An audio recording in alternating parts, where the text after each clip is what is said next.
Hey, welcome back. We have a knife here, and this is just in from Knife Standards. I haven't gotten to check out his work yet, but he is actually a reviewer and enthusiast, kind of like myself, that has designed a few knives. Apparently, his line is dedicated to his father. RR is the initials he uses. I don't know if that's the name or initials or what. But he has since started designing and selling knives, and this one is an OEM, like a production knife with OEM from Best Tech, from what he told me, which to me is the ultimate choice. I am a fan of Riot for sure. I think those are the best two. I don't think that's a controversial statement or anything. The best two made in China. Or OEMs from China. Let me just get this off the screen real quick and make sure there's nothing sensitive here. So we've got a card there, a knife, and I've got a little write-up from him here. Let me see what's in here before I put it on the screen. All right. So some info here about the knife dedicated to his father, RR. This designs the next step in the Knife Standards journey. RR3 integrates familiar lines and brand new features to make it an easy choice for everyday carry. Using Vanax Superclean, gotta love that. There are different builds, it looks like, and let's just start by getting into the knife. Ooh, I definitely like this build. That is sweet. A really nice inlay. Interesting. Ooh, full flat grind. Liner lock. Best Tech does great liner locks, and true to form, phenomenal Best Tech action as usual.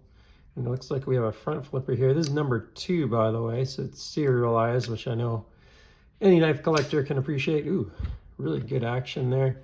I don't know if there's anything additional here in the box. Looks like a card there, a sticker there.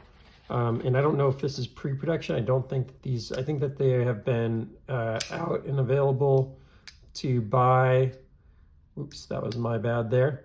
But I don't know that they have actually hit yet or arrived yet. So I think this is a pretty early production one. It does it all. This is important to me. I really like a knife that can both roll out and then also has good enough detent for a good thumb flick, a good front flip, and a good reverse flick. So that's nice to see. ATR, he kind of seems to sign that as his initials, the Knife Standards individual. And yeah, I guess the backstory is he and his dad both really enjoyed pocket knives. Collected them, talked about them, whatever. And I know that feeling. Like, I've got a lot of stories about knives with my own dad, and that makes it pretty special. This thing looks like it has great centering. The detent is probably, I'd put it on the light side, but good. Love the milling and love the aesthetic here. It's very unique. You've got milling pointed in different directions, even in different thicknesses, which makes it look unique. You got 3 different milling patterns here. Not a ton of chamfer. You've got a bit on the corners, which is nice, but not on the rest of the scales. Pretty standard cutout, pretty standard design. There's nothing like very polarizing here. I will say that that is a really cool looking blade. I don't know what this finish is called. Let me see if I can find it on the website here, but I haven't seen something quite like that before. Let's get that kind of zoomed in there. So that's pretty unique. It's you know, kind of like a belt satin grind, but what is this darkness on here? It's pretty cool. Okay, this one is called the Classic Stone Milled. Specs and materials. You got a blade in Vanax Superclean, hardened to 60 to 61, 2.9 inch cutting edge, and total blade length of 3.2 inches, overall length 7.4 inches, What is the finish on the blade though? So it is running on ceramic bearings with a ceramic detent ball, 4 ounces in weight, designer ATR, manufacturing partner Bestech. Tumbled DLC belt satin. That's pretty sweet. That's a very unique finish. I haven't seen that exactly like that before, and it's pretty nice looking. Got a little bit of bounce there because of that lighter detent. $350. These are sold out on the website right now. Let's see if there are any others that are not sold out. It looks like all of these RR3s are sold out. There's a Frosty, which has like a camo carbon inlay. Just a pure titanium stone milled. And then this classic stone milled here with the carbon fiber inlay.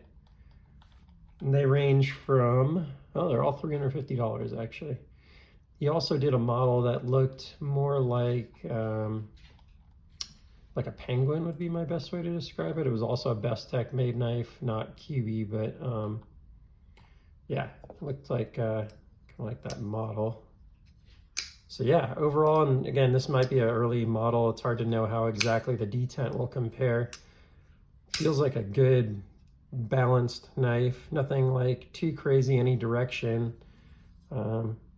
Seems like it has a really good lockup. Really like the action.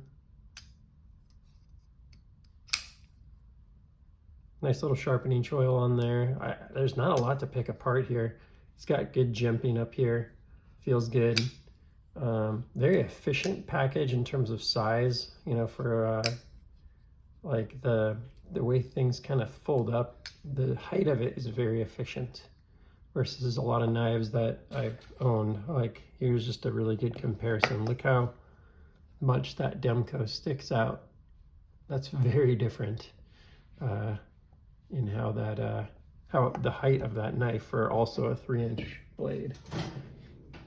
You'll do some quick comparisons in size and stuff. We got a Spyderco RR3 there. So you're talking a little bigger than a RR3. We have an Oz Roosevelt. Bigger than that for sure. SPK Lamia.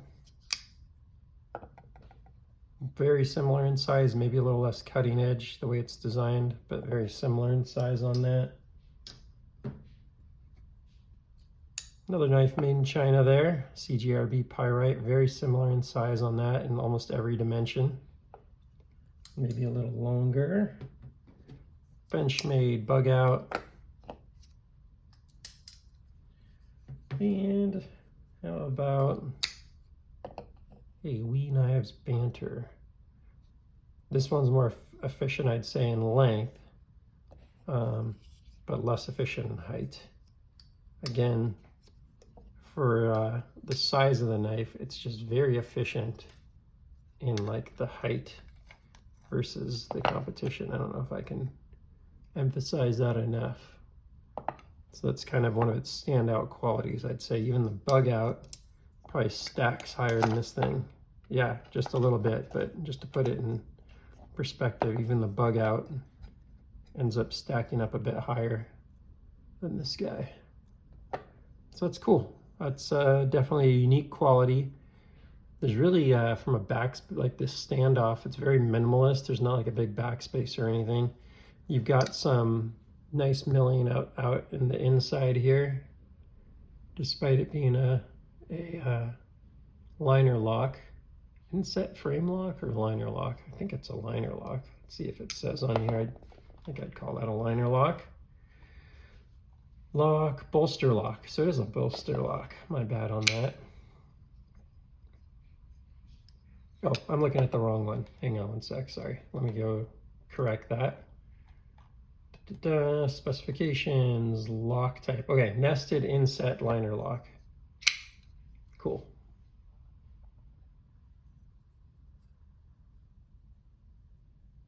That is quite nice.